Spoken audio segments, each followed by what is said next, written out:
Don Wenner, DLP Capital Advisors, talking about DLP Equity Fund 2.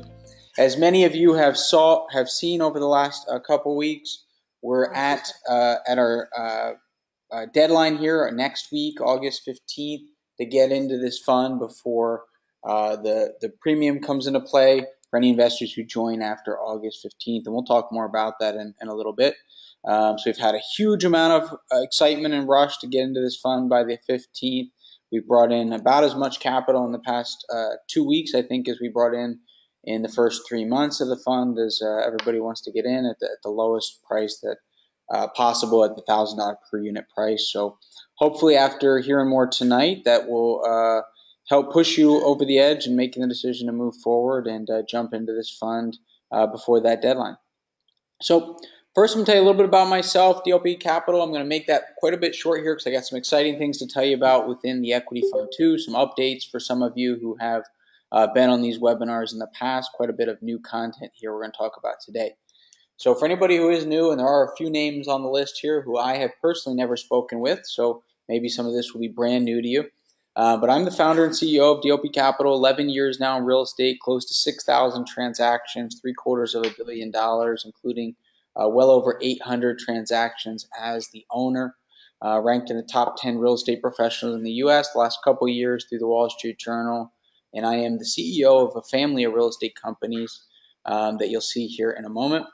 I have a great leadership team, executive team that works with me, including Bob Peterson, our CFO, who's also a partner in DLP Capital Advisors, Jason, our Senior Vice President of Property Management, who actually is flying right now to my office here in St. Augustine, Florida, as we speak, and I'll be seeing him in about an hour.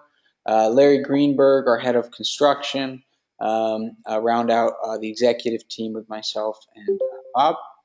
Again, Bob Peterson and Barry DeGroot.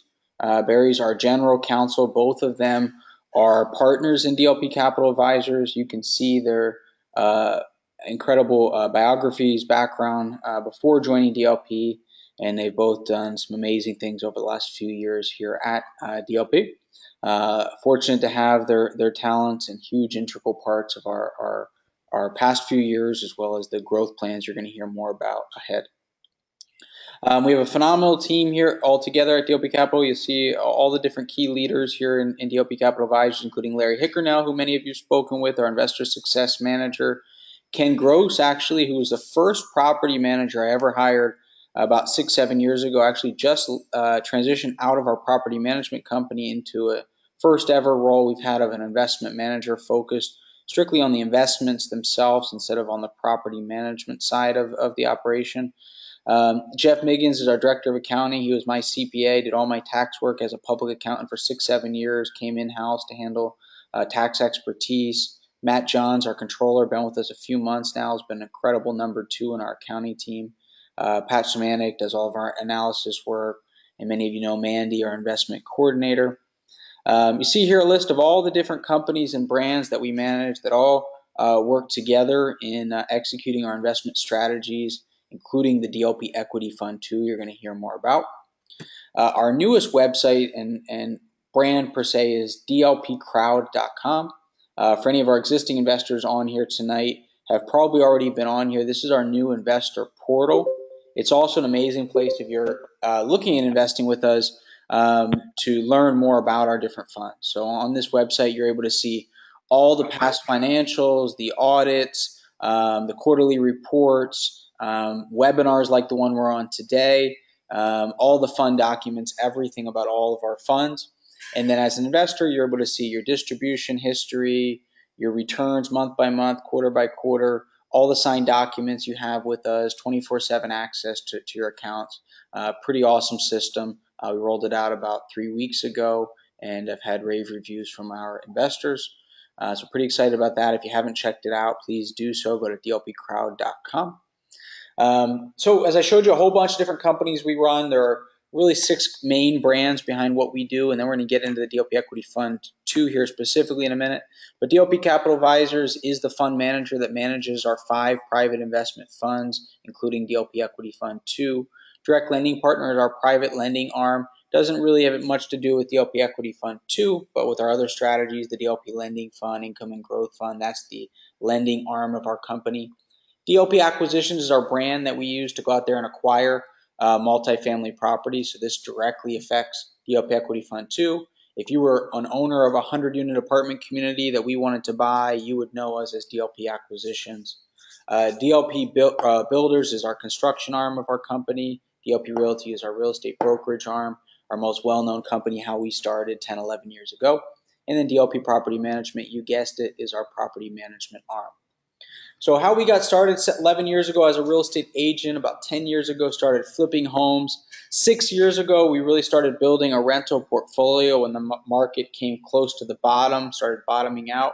And then about 4 years ago, we started on our path that we're here growing upon today with this fund of being a multifamily operator.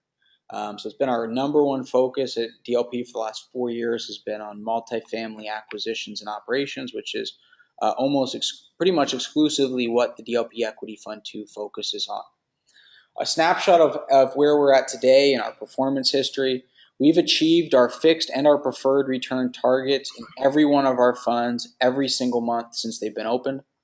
We've achieved double-digit returns for all equity investors, and we've exceeded our return targets in every one of our funds. We have zero principal losses to any investors in any strategy. We manage 5 investment funds. We have over 270 investors, including a couple handfuls of our current investors on here today on this webinar. We have over 240 million in assets under management right now and growing, and that includes over 400 properties, over 2,000 apartments, and over 200 loans. We have 185 employees now. We've been one of the 5,000 fastest growing companies in America for 5 straight years, about $100 million in total revenue. And our assets and our businesses are located across Pennsylvania, New Jersey, Georgia, North Carolina, South Carolina, and Florida, with a core focus on buying 100 to 300 unit apartment communities, as well as lending capital to real estate investors throughout the East Coast. That strategy doesn't have anything to do with the DLP Equity Fund 2. So where we're heading, why we're doing this webinar, why we're growing this Equity Fund 2 is we have a path to go from about 240 million, nearly a quarter billion in assets today, to $2 billion in assets by 2025. We're going to grow from 2,000 apartments to over 15,000 apartments over the next 7-8 years. That's the path that we are progressing upon, and the Equity Fund 2 will represent 2,000 to 4,000 of those apartments that we'll acquire over the next year, year and a half. So what drives us to do everything we do, drives us for our growth, and this is anybody who's seen our core values and our purpose in the past will notice this looks a little different. We just relaunched this just last week. We've shortened our purpose, redefined who we are as living our dream to create prosperity through innovative real estate solutions. And we updated our core values, tweaked them a little bit. As you'll see there, they spell out DLP Elite, driven for greatness, leadership, grit, enthusiastically delivering wow, living fully, innovative solution focused, 20-mile march, and execution and excellence. I'm not going to spend a lot of time on that today, but I'd love to chat with any of you, and I have with many of you, about our core values that are really critical to who we are, how we hire great people, how we keep great talent, and how we achieve some of the results that we've been able to achieve and are targeting to achieve in this fund. So why invest with DLP Capital Advisors? Well, we have a leadership team that's completed thousands of transactions. We have extensive knowledge, insider access, relationships, deep relationships within markets. We close over 100 real estate transactions every single month, giving us a deep finger on the pulse of the real estate market, a direction into the market, where the market's heading. We have our real estate brokerage, which gives us unique ability to create more liquidity in real estate than normal. Again, have a strong pulse to real estate. We have access to investment opportunities. You're going to see in a unique way here today for the first time how our sort of our funnel of deals work to get to the deals we end up buying. And then we market, as many of you know, through radio, television, internet, print marketing, and bring a lot of our deals that come directly to us through the guaranteed sale program, through our immediate buyout program. But we're not out there competing against other investors on a lot of our deals. They come to us directly. Due to our size, we're able to get the best resources, tools that are in the marketplace, best deals with vendors, suppliers, and so forth. And we're now institutional quality. Really can say this with confidence. We're approved through major brokerage custodial platforms. We have third-party financial audits. We're an approved investment fund manager for multiple registered investment advisors and family offices. So you're investing in an institutional quality fund manager now at this point, which we couldn't have said a few years ago. Again, we have access to deals, as you're going to see more about that in a second. We have a lot of experience in executing this exact strategy. So even though the DLP Equity Fund 2 is only 4 months old, this strategy is not new to us.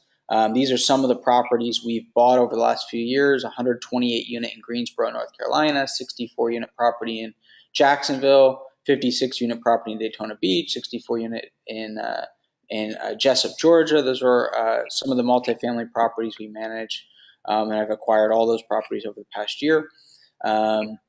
Here's some of the key leadership team behind our asset management, our property management. Jason, who's our senior vice president. Jim is our head of property management operations, experience running over 20,000 apartment units. Just joined us about 5 or 6 months ago. Huge addition to our team. You see some of our other great management support team there as well. We do a lot of very unique things in real estate: 2-year leases, unique ways we incentivize tenants to stay, not move out, to stay longer with us. We have a great track record of achieving very high occupancies, strong renewal history, very low eviction history, strong screening, low delinquency, all the things you want to see in property management. Here's some of the leaders in our construction company, some amazing leaders who are instrumental in our ability to execute on our strategies. Actually, our construction arm of our company is actually our largest side of our business, believe it or not. Again, some great resources through maintenance, technology, our size, and our focus on delivering wow to our tenants, our vendors, which helps us attract and keep great relationships. This gives you an idea of where our properties are located. So on the left-hand side and on that red map, you'll see the number of, I know it's a little hard to read there, but you'll see all the properties and loans that we have state by state. In the middle of the screen are just the properties we own. And then on the left or the right side of the screen are just our loans. So see, our properties are starting to grow more and more throughout Georgia, South Carolina, North Carolina, of course, a lot in Pennsylvania, New Jersey, and quite a bit in Florida as well. This gives you a breakdown of all of our assets by state, by asset class as well. Growing sector of the Southeast. As you can see, we're now at 11% in the state of Georgia. As we just acquired our largest acquisition to date, which it was acquired in the DLP Equity Fund 2 about 2 weeks ago. This is just our loan portfolio, a little bit even more geographically diversified. So where do we operate? As I showed you on the map here, you saw on a map version, here's our actual office locations that DLP has employees and operations. So Bethlehem, Pennsylvania is our headquarters. Doylestown, we have a small office, large office in the Poconos, brand new office here in Parsippany, New Jersey, brand new office at St. Augustine Beach. 2 offices actually here. This is where I'm talking to you from right now. The ones that say St. Augustine, Florida offices on Market Street. And then we have a large office down in Daytona Beach, Florida. So these are where our employees are located, in addition to within the communities, the apartment communities we own. We have employees at each one of those communities as well throughout Georgia, Carolinas, Florida, and so forth. We're endorsed by some pretty big personalities nationwide in Jacksonville and Lehigh Valley, as you can see there. Many of you are, I'm sure, all familiar with at least one of these names. All right, so let's get into the strategy. So DLP Equity Fund 2 is designed to provide you as investors with a passive limited partnership to go out there and acquire 100 to 300 unit apartment communities predominantly.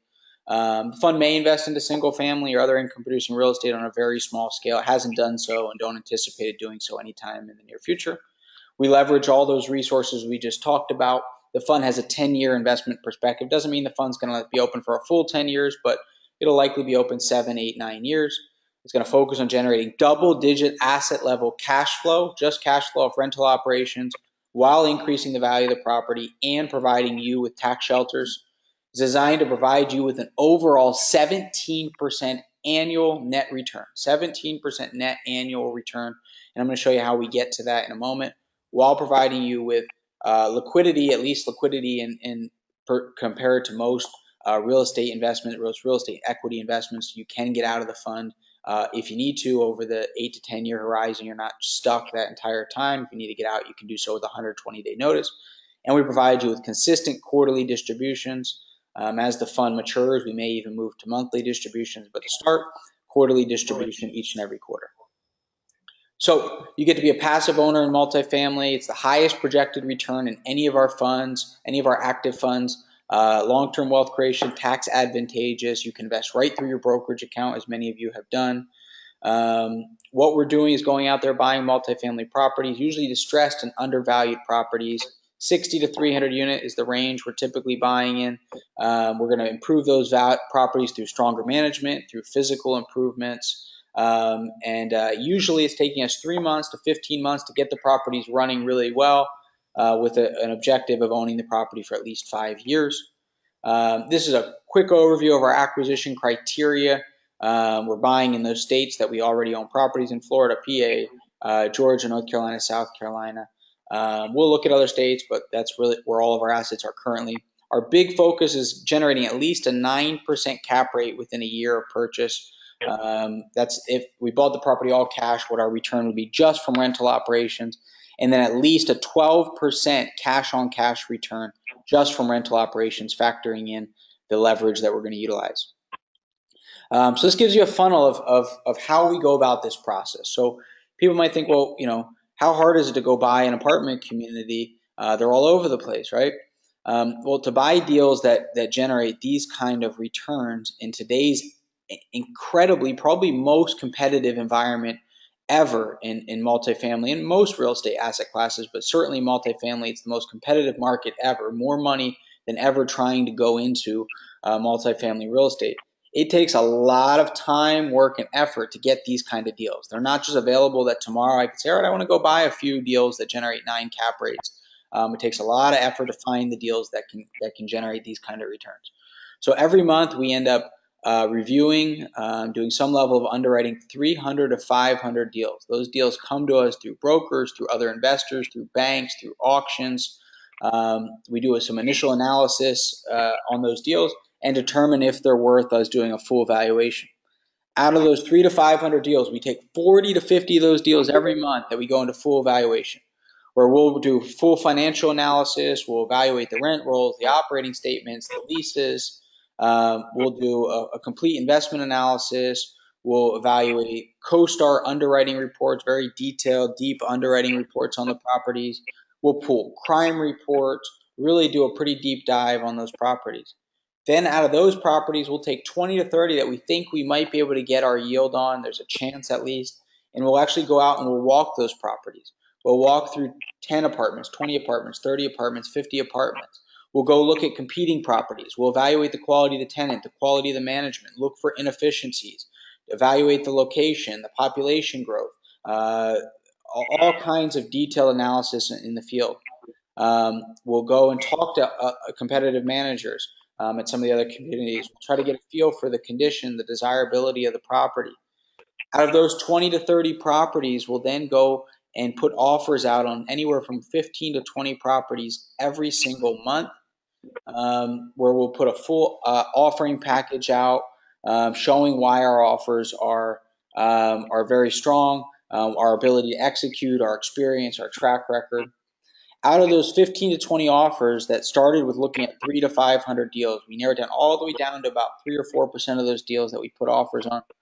If we're lucky, we'll get 2 or 3 of those offers accepted. Then we'll request a bunch of more financials from the seller. We'll go out and schedule for our whole team to come into the site. Usually we'll have 3, 4, 5, 6 different team members from property management, construction, asset management, come out, take a look, evaluate the property. We walk through every single property. We evaluate and review actually every single lease file. We go to the police station, the codes office. We put together a detailed capital improvement plan, dial deep into our rent projections. We get insurance bids, flood certifications. You name it. We do an incredible deep dive to make sure that the deal that we went under contract at, that the pricing makes sense. That there's nothing we missed. There's no improvements or capital needs that we didn't already hadn't already identified. Out of those 2 or 3 deals, one or usually about a third of them to half of them will fall apart due to something we uncover through that process. Once we get through the initial due diligence process, we get a third-party appraisal complete, phase one reports, phase one report, environmental report. We negotiate financing terms. We get a survey.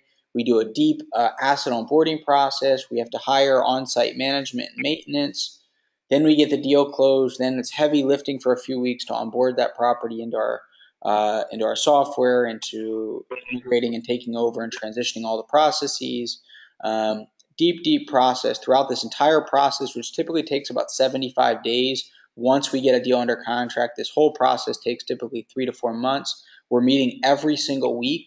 We actually do those meetings today on Tuesdays. We're spending a couple hours going over these deals, evaluating them, looking for risk, discussing any issues, any red flags. So enormous amounts of work that go into all the deals we don't even buy to make sure we're only buying the best deals, and then enormous efforts going into acquiring the quality deals that we put into this fund. So we're not just going out there and saying, all right, great, we raised a bunch of money, let's go out there and invest it. We're spending very focused, diligent effort to make sure we're buying great quality assets, because you make money on the purchase more so than you do on the exit. Then we're going into a lot of these properties and doing heavy lifting, heavy renovations, taking properties that look like this to looking like this. That's a very typical process for us, to turn it into being very dated and run down and neglected, into being fresh, clean, nice, increasing rents on average by $140 per month per unit. So tells you a little bit about our specific strategy, how we get to doing deals. You might be saying, well, why are you focusing? Why are you investing in multifamily in general? Well, we believe rentership is, well, it's not a belief, it's a fact that rentership has been on the rise for the past 8 or 9 years. We believe it will continue to happen. People are buying later in life. People are more transient. We believe that rentership will continue to be in need. In addition, we believe that because there's no new product being built in our asset classes, which are B and C class, which means we're buying properties, we're buying apartment communities usually that are at least 20, 30 years old. There are no new properties being built. Everything that's being built is brand new. Everything that's being constructed is luxury, of course. Of course, everything being built is brand new, but everything that's being built is luxury, meaning as elevators and fitness centers and clubhouses, and is luxury in terms of rent. Average new one-bedroom apartment across America right now is between $1,600 and $1,700 a month. Our average one-bedroom apartment is $700 to $800 a month. In many markets, there's nothing in between. So we believe the need for affordable housing is continuing to grow. Incomes are not growing at the pace that rents are growing, and there's not enough jobs being created to support this luxury market. This year, there'll be over 3 million luxury apartments built and not one B or C class apartment built in all of America. So there's a big need for affordable housing. We believe it's going to be a great hedge when we go into the next recession. So in addition to being a great hedge and providing affordable housing, typically you provide better cash flow. They trade at higher cap rates, or in terms lower valuations, so you can get higher cash flow returns. We believe better supply and demand economics, and we believe because of the affordable nature that it's great recession protection, that when the market goes into recession, people living in Class A properties will be forced to move down to Class B and Class C. When they have deal with unemployment, or they lose their higher paying jobs and have to take a lower paying job, etc. How do we mitigate risk? We do so first of all through strong in-house management. That's a critical aspect of multifamily, is being able to keep your properties occupied with tenants who pay. So we drastically beat the industry benchmarks in terms of occupancy, in terms of collected rent, in terms of tenant retention, and so forth. In addition is the disciplined buying I just described. Right now, most properties are selling in the low 6 cap rates for properties that we're buying. We're buying properties that we can be in the 9 cap rates, which basically means we're paying 50%, or I guess you say really a third lower prices than what the market typically is selling these properties at, or what people are typically buying these properties at. So typically somebody would be willing to pay $8 million for a property we would only be willing to pay $5 to $6 million for. So our disciplined buying assures that we don't get attached to a deal, we don't get caught up overpaying, we don't get caught up in the bidding war. People often think I won this bid, meaning I outpaid everybody else as an accomplishment. We don't look at paying more than everybody else as an accomplishment. That's easy to do. Finding value, being able to pay less than what everybody else is paying is where the real key is. And that's our number one focus behind this strategy, and frankly, every strategy we execute in real estate. We're big believers in buying distress, where we can create value through our ability to execute, acquire quickly, and be able to perform through management and capital improvements. In addition, another big way we mitigate risk, a lot of people think, well, what if we go into inflation? What if interest rates go up? How will that affect us? So we focus on locking in long-term non-recourse loans. Non-recourse meaning we're not personally liable for the loan. The lender can't come after us for the loan other than the asset itself. We lock in our loans for 30-year terms. So 30-year amortizations and 30-year terms, meaning the lender can't call the loan anytime in the next 30 years unless we were to default. And then usually we're locking in the fixed interest rate term for 7 to 10 years, meaning the rate can't go up for the next 7 to 10 years. Even if interest rates go up, we're locked in at today's low rates. And then we also use leverage conservatively. Our portfolio average right now is under 55% LTV. We use leverage. You have to use leverage, but we do so conservatively and with long-term fixed rates. Some of our recent acquisitions here in Equity Fund 1 or Equity Fund 2. The first acquisition was Villages at Valencia in Titusville, Florida. We purchased this property on June 1st. This was the first property we bought, 96 apartments. We went over this in the last webinar and as well as in our Q2 reporting. Some of you have already seen this. This was our first property. It's first 2 months in. It's gone excellent. It's gone better than expected in terms of occupancy, in terms of leasing. It's gone very, very well. So this is in the Space Coast, about an hour south of Daytona. Our second property, this is our property manager, Janet. She's been excellent on that property. Our second property we purchased about 2 weeks ago now. This is in Warner Robins, Georgia. This is 196 apartments in Warner Robins, Georgia, which is a strong military base. So it's 3 different communities, as you can see. The one on the left and the middle are right next to each other. The one on the right is about 2 miles apart. You can see some of the financial targets there. We purchased at an 8.3 cap rate, and we expect within a year to be at a 9.5 cap rate at our costs. We're going to take it from about a $700,000 net operating income to about a $815,000, $830,000, as you can see here. A little hard to see, I know, in a PowerPoint setting, but just a little bit of the financial data. Our next acquisition is going to be in Wilson, North Carolina. Currently, this community is called Heritage Park Villas. This is a 100-unit single-story community, as you can see from that building. They're all 1, 2, 3, and 4-bedroom apartments, so good mix of unit types. Hold on one second here. All right, I muted everybody there. Sorry, we've been getting a lot of kickback. Somebody's got some background noise. All right, so this property here will be closing in about 60 days. Being managed pretty well right now, good occupancy, but the rents are low. We expect to bring the rents up by 10 to 15% without capital improvements, and then any units that we do capital improvements, we improve the quality units, upgrade the kitchens and the flooring. We'll be able to push those rents even further. So we're paying $4.6 million, which is $46,000 per unit. Our cap rate at purchase is 8.76%, and our cap rate we expect by our second year of ownership to be at least 9.56%, so nearly a 10% cap rate, and our cash on cash return to be 14.2%. The annual IRR, the internal rate of return over this investment, assuming a 7-year hold, meaning we'll own the property for 7 years, is 22.83% annual return. And how we do that calculation, I'm going to show you in a couple minutes, which is really, really critical in a fund like this. Again, all one story. Property was built in 1971. It's over 16 acres of land, over 90,000 square feet of rentable space. We expect to increase rents on average by about $140 per unit over the next year to 15 months.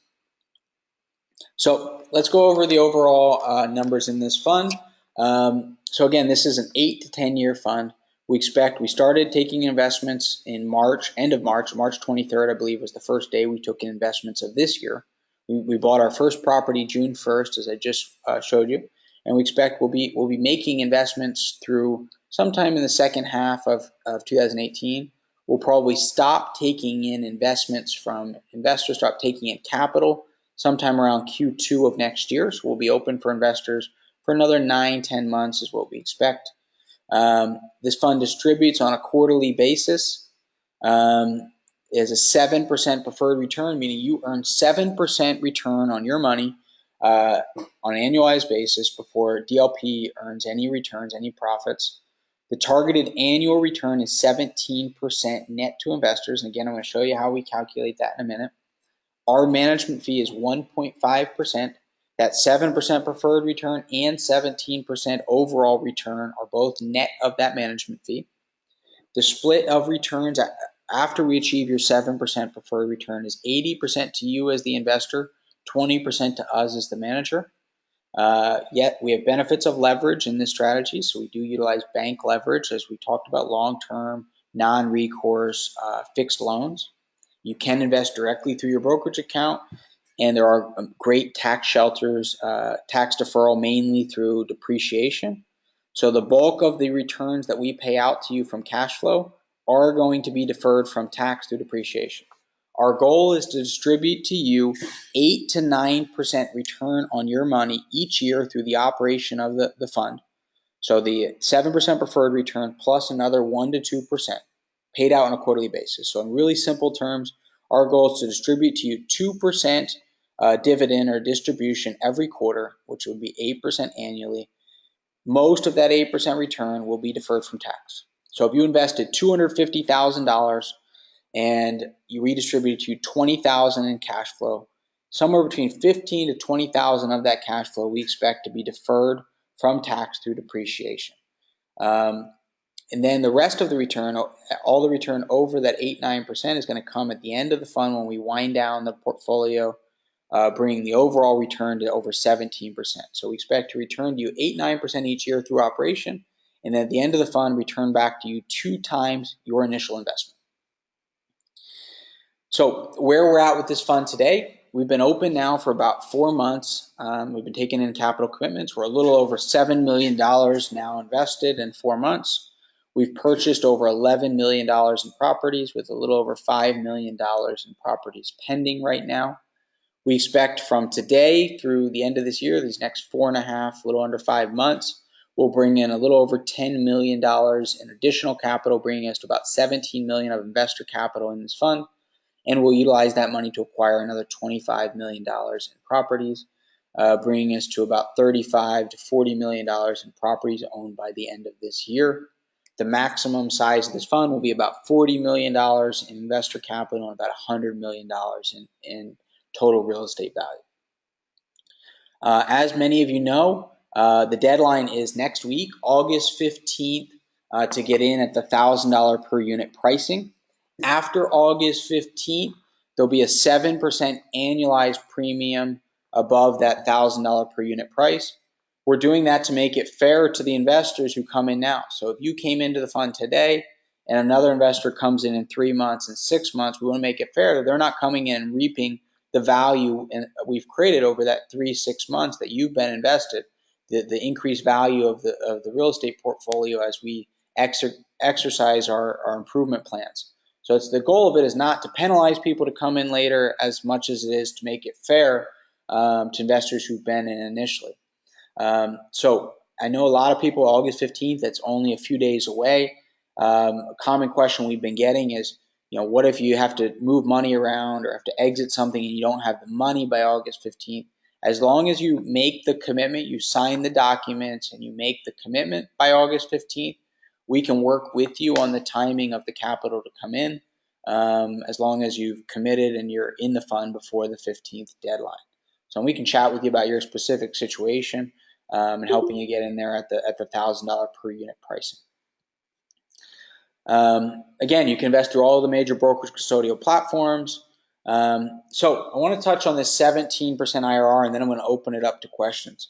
So this is probably the biggest, most common question we get is, well, number one, how do you generate the 17% return, and how do you calculate it? So it seems like a really high number, which it is, of course, right? 17% return is a big number. So when you have 8 to 10 years to work with, my opinion is, it's easy to say you can generate a big return when you have a long period of time, because if you just model what's going to happen over the next, call it, decade, very aggressively, you can end up with a higher return pretty easily. So as an example, if I said, hey, I expect rents are going to go up 7% every year for the next decade, well, guess what? You don't have to do very good. You don't have to buy very good deals or even perform that well to end up with a great return if rents go up 7% every year. Rents have gone up 6-7% every year for the past 7, 8, 9 years, but I'm not anticipating that to continue, even though it could. I think it will continue at much better than what we project at, which is 2%. So we're assuming 2% annual rent increase and a 2% expense growth. It's very common. I've seen many fund managers expect a 6 or 7% rent increase and a 2% expense increase, which ends up with showing a strong return, but it's not conservative in expectation. It's also very easy to say, well, right now the market's incredibly hot. Properties are selling. A lot of these types of properties we're buying, once we're done getting these properties running really smooth, getting really high occupancy, strong tenants, etc. Right now, these properties would sell for a 6 cap rate on average, 6.25 cap rate.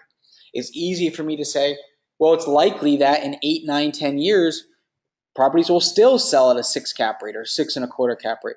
That very likely could be possible, but I don't expect that to be the case. I analyze that when it comes time for us to sell the property in 6 years, 7 years, 8 years, 9 years, that the property will sell at a much worse cap rate. It's going to sell at a 1.5% cap rate higher.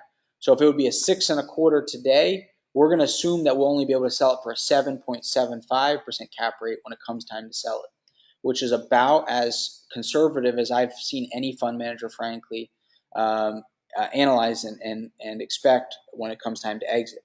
We also assume that interest rates are going to be higher as well, which is going to soften the market when it comes time to selling. So when we buy a property using this underwriting standard, the property has to achieve at least a 20% project level or property level internal rate of return for us to buy it. Usually we end up in the 20s, sometimes even in the 30s on our internal rate of return. And that's usually with us not calculating in us pulling any equity out of the property through refinance, which when we do that, a lot of times the returns get much, much, much higher as well. Even though we may do that on some of these properties, we're not even factoring in that into the equation. So that's the standard we have to buy every property based upon. So if you build a portfolio of 12, 15, 20, 30 properties that achieve 12% plus cash on cash returns, 20+% internal rate of returns using conservative expectations, you can see how we can comfortably end up with a 17% IRR net to investors. So with that said, I'm going to go ahead and unmute everybody now. And then, so anybody's welcome to ask questions verbally, or you're also welcome to go ahead and type them into this chat box. You should be able to see at the very bottom of your screen there a little button that says chat, and I'm very happy to answer questions as well, either way.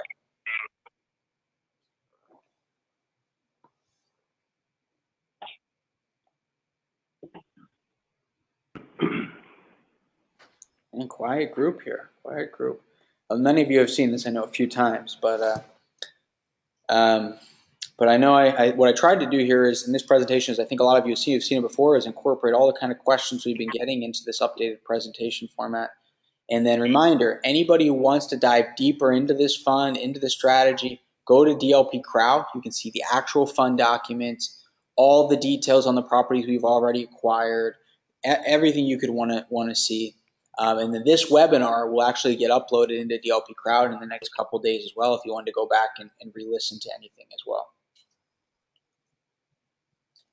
Don, this is John Merrill. Hey, John. Hey, I have a question. So once DLP stabilizes one of these multifamily assets with capital improvements, et cetera, Yep. how do you assess the long-term economic life of the asset? In other words, the economic life would far exceed the investment life of the fund. How do you view that? How do we view the long-term economic?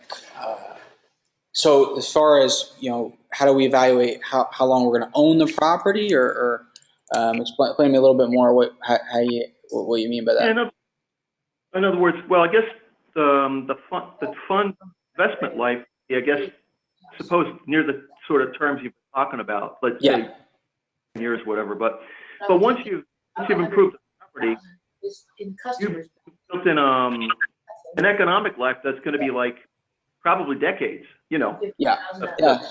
So great. Quality of the will hold up for decades, way beyond investment, which is a good thing. I was just curious as to how you view. For example, some of these properties are already from the 70s, so they're 50 years, but now you're going to upgrade them, so their property integrity is going to go way beyond the investment life of the fund. Yep. Which is a good. Yeah, great question. So what we anticipate is when we get to the end of this fund, so 7, 8 years, 9 years, whatever that exact timetable is, when we start winding down this fund, our expectation, we're certainly not promising it or guaranteeing this at this point, but our expectation is that there's a good chance we'll create another investment vehicle at that time, possibly a REIT, where we'll be able to roll these these assets into a new fund structure, recapitalize them, create liquidity to all of the investors in the fund, and give investors in this fund the ability to transition into this new vehicle and continue to defer off tax.